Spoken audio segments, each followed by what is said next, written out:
আমার নাম মিথুলা মজুমদার। আমি বুয়েট 23-24 শিক্ষাবর্ষের অ্যাডমিশন পরীক্ষায় 60তম স্থান অধিকার করেছি। এখন বর্তমানে আমি ইলেকট্রিক্যাল অ্যান্ড ইলেকট্রনিক্স ইঞ্জিনিয়ারিংয়ের লেভেল 1 টার্ম 2-তে অধ্যয়নরত। আমি এইচএসসির প্রথম থেকে একদম মনোযোগ সহকারে আমার বোর্ড বইগুলোকে নিয়েই বেশি প্রাধান্য দিয়েছি এবং সাথে সাথে আমি বুয়েট ভর্তি পরীক্ষার জন্য যে প্রশ্নগুলো লাগে সেগুলো আমি সেই এইচএসসির প্রথম থেকেই পড়ার ট্রাই করেছি এবং এই কারণে আমার অ্যাডমিশন টেস্টের দিকে এসে আমার তেমন কোনো প্রবলেম ফেস করতে হয়নি এবং ঈশ্বরের আশীর্বাদে আমি বুয়েটের ভর্তি পরীক্ষায় 60তম স্থান অধিকার করতে পেরেছি, যা খুবই আমার মতে খুবই ভালো একটা র্যাঙ্ক আমার জন্য।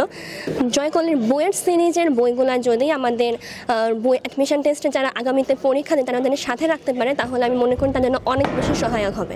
আমি মনে করি যে আমি একটু বেশি জড়তার মধ্যে ছিলাম, যে আমি আমার সিনিয়রদেরকে বেশিভাবে রিচ করতে পারি না। সিনিয়রদের থেকে যদি একটু হেল্প পাইতাম তাহলে হয়তো আমার অ্যাডমিশন টেস্টের একটু টেনশনটা একটু কম হয়তো, আমি আরও বুঝতে পারতাম প্রথম থেকেই যে আরও কী করা লাগবে আমার অ্যাডমিশন টেস্টের জন্য। তো জুনিয়রদের জন্য একটাই পরামর্শ থাকবে যে তোমরা তোমাদের সিনিয়রদের থেকে, যারা কলেজের সিনিয়র ছিল তাদের সাথে একটু যোগাযোগ রাখবে, তার সাথে একটু কথা বলবে কীভাবে তাদের অ্যাডমিশন টেস্টগুলো দিয়েছে, কী বই তারা পড়েছে সেটা একটু জানার চেষ্টা করবে।